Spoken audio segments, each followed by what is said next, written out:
अस्सलामुअलैकुम, good morning, welcome to सुबह की सोच। आप सबको कहेंगे खुश आमदीद हमेशा की तरह। और मेरे साथ हैं हसनैन लियाकत। मेरे साथ हैं गजल अशरफ। उम्मीद करते हैं कि गजल आप भी और नाजरीन भी बारिशों को बहुत ज़्यादा एंजॉय कर रहे होंगे, क्योंकि इस्लामाबाद में मज़ाफ़ात में बहुत ज़्यादा बारिशें हो रही हैं और मौसम बहुत ही ज़्यादा खुशगवार है। ख़वातीन वज़ात, स्ट्रेट अवे हम चलेंगे स्टोरीज़ की जानिब। और पहली स्टोरी बहुत ही अजीबो-गरीब सी स्टोरी है, जिसमें अजीबो-गरीब सी स्टोरी इस वजह से भी है कि बाबर आजम के हवाले से ये स्टोरी है। पाकिस्तान क्रिकेट टीम के एक कामयाब बल्लेबाज तस्वुर किए जाते हैं बाबर आजम, आजकल क्रिकेट के मैदान से ज़्यादा खबरों की जीनत बने हुए हैं। एक वक्त था जब उन्हें T20 फॉर्मेट का बादशाह समझा जाता था, लेकिन आज वो अपनी मुस्तकिल जगह बनाने के लिए जदोजहद कर रहे हैं। चंद नाकिस परफॉर्मेंसेज ने उनके कैरियर पर ऐसे सवालात उठाए जैसे कि उनको सालों की कारकर्दगी को अक्सर नज़रअंदाज कर दिया गया। मीडिया रिपोर्ट्स के मुताबिक पाकिस्तान टीम के नए हेड कोच माइक हैसन ने बाबर आजम को एक गैर मामूली तजवीज़ दी कि अगर वो T20 टीम में वापस आना चाहते हैं तो वो विकेट कीपिंग की जिम्मेदारी ये भी संभाल लें।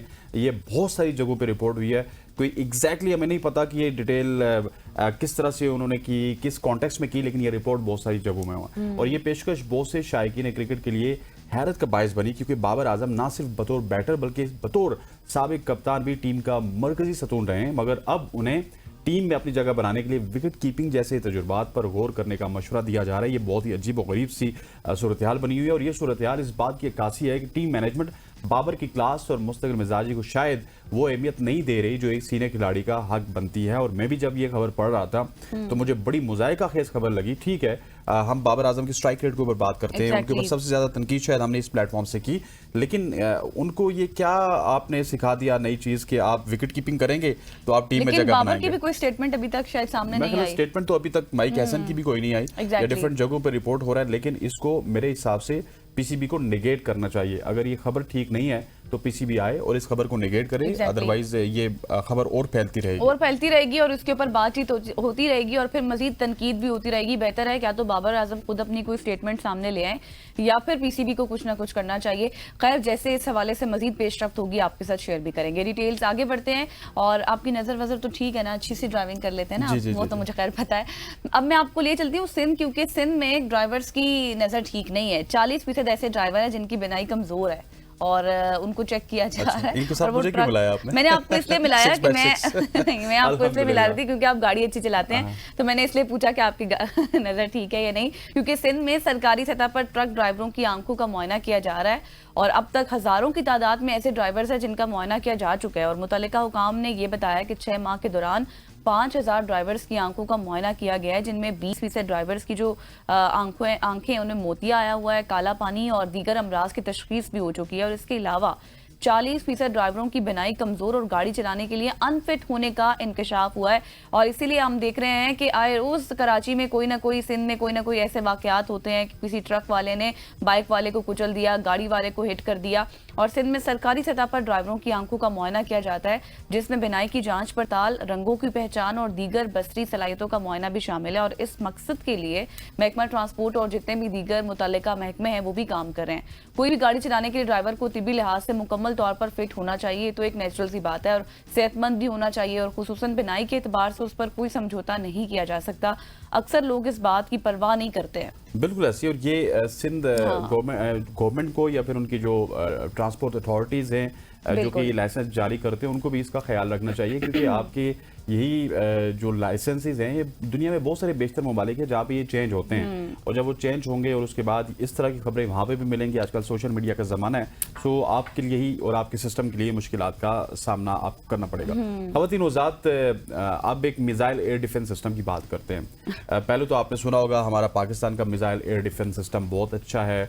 हमने अभी इंडिया के साथ हाल ही में जंग की है। So missile missile air defence system के बाद चीन ने अब मच्छर एयर डिफेंस सिस्टम मुतारिफ करवा दिया है। और आपने अगर मच्छर भगाने के लिए स्प्रे, कॉयल और इलेक्ट्रिक रैकेट अगर आपके पास है तो वो जरूर आजमाए होंगे। लेकिन अब एक चीनी स्टार्टअप ने मच्छर मारने का एक ऐसा हाईटेक चैलेंज पेश किया है और हाईटेक तरीका पेश किया है जो किसी साइंसी फिक्शन फिल्म से कम नहीं है। ये नया हथियार मच्छर एयर डिफेंस सिस्टम कहलाता है। ये सिस्टम जदीद तरीन रडार और मसनूई जहानत AI की मदद से 1 सेकंड में 30 मच्छरों को हवा में ही निशाना बना सकता है।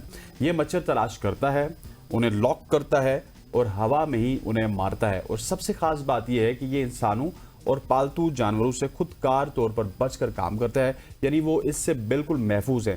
ये इनकलाबी इजाद आने वाले वक्त में रवायती मच्छर मारने के तरीकों को बदल कर रख देंगे और 2025 में मुतारिफ होने वाला ये हथियार दुनिया का पहला हकीकी मच्छर शिकन दिफाई निजाम बनाया गया है। चाइना के इनोवेशंस पर तो क्लैपिंग बनती है, लेकिन इसके साथ कल ही आपने एक स्टोरी बताई थी ऑवर्ड यूनिवर्सिटी की, जिसमें साइंटिस्ट ने ये क्लेम किया था, उन्होंने कहा था कि अब इंसानों का इलाज करने से पहले हम मच्छरों का इलाज करेंगे, मतलब जितनी भी उनसे बीमारियां फैलती हैं बैक्टीरिया निकाल लेंगे। लेकिन आज ही ये रिसर्च सामने आ गई चाइना के हवाले से, ये जो लिडार सिस्टम उन्होंने मुतारिफ करवा दिया है। अब ज़ाहिर ये पाकिस्तान में भी आ जाएगा, जिस तरह से हम फ्रेंडली कंट्रीज हैं पाकिस्तान और चाइना, तो ज़ाहिर है फिर अब ये क्या होगा कि ये हवा में ही मच्छरों को देख लेगा कि कहाँ पर कौन सा मच्छर है, वहां से चुन चुन के मच्छरों को मार देगा। बड़ा अच्छा है वैसे, मच्छरों से तो जान छूटेगी। मच्छरों से जान छूट जाएगी, क्योंकि कल आप कह रहे थे ना कि मैं मच्छर मारता हूँ, मुझे बहुत मजा आता है। तो अब आपको मच्छर मारने नहीं पड़ेंगे, बल्कि हवा में ये लिडार सिस्टम खुद ही मार देगा मच्छरों को।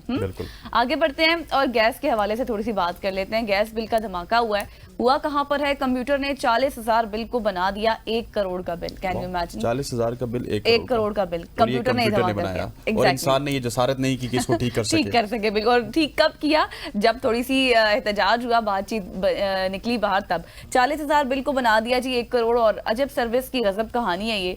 महकमा सुई गैस ने रावलपिंडी के शहरी की नींदें उड़ाकर रख दी। सुई गैस वालों ने धम्याल के रिहायशी अल्लादिता राजा को 1 करोड़ 23 लाख रुपए से जायद का बिल बेच दिया। और गैस का बिल देखकर अल्लादिता के तो होश ही उड़ गए। उन्होंने कहा वो धम्याल के रहायशी थे और वो काफी परेशान हो गए, और फिर इस परेशानी के आलम में वो सुई गैस दफ्तर पहुंचे, और वो जो अल्लादिता साहब थे उन्होंने बिल का जो केस था वो महकमे के नोटिस में आया, तो मामले की फिर छानबीन की गई और बिल में अदादो शुमार कंप्यूटर एरर करार देकर उसको खत्म किया गया। और फिर मुतासरा जो सारिफ थे अल्लादिता साहब, उनके बिल की जो करेक्शन है उसके फिर उनको एक नया बिल जारी किया गया, जो उनका बिल एक्चुअल में बनता था 40,240 रुपए जो उनका बिल था। मतलब 40,240 रुपए आपका बिल है, तो गजल ने आज आपको बता दिया कि 1 करोड़ रुपए अभी आ सकता है। और अगर कंप्यूटर की गलती, अगर आपका 4 लाख रुपए बिल है तो वो आपका 4 करोड़ पे या 40 करोड़ पे भी आ सकता है। इस तरह से वो आगे पीछे हो सकते हैं, क्योंकि हम इतने क्या कहते होते लाजवाब सर्विस है हमारी, और लाजवाब लोग बैठे हुए हैं। अजब सर्विस की गजब कहानी। हाँ, अजब सर्विस की गजब कहानी है कि कंप्यूटर का एरर आपको बता देते, लेकिन ये नहीं बताते कि उस कंप्यूटर के बाद आपने वो चेक भी करना होता है। लेकिन वो चेक नहीं किया अल्लादिता साहब की, आपने होश उड़ाए, और होश उड़ाने के बाद जब वो वापस आए तो आपने उसको करेक्ट किया। ख़वातीन हज़रात, आगे बढ़ते हुए एक ज़बरदस्त स्टोरी है, वो आपको बतानी है। हुकूमत ने रवा साल यौम आज़ादी को मार्के हक के उन्वान से मनाने का फैसला किया है। वफाकी वज़ीर मनसूबाबंदी और तरक्की एहसन इकबाल की ज़ेर सदारत मुशावरती इजलास हुआ, जिसमें वज़ीर आज़म शहबाज शरीफ की हिदायत पर रवा साल यौम आज़ादी कौमी जोश और जज्बे के साथ मनाने पर मशावरत हुई।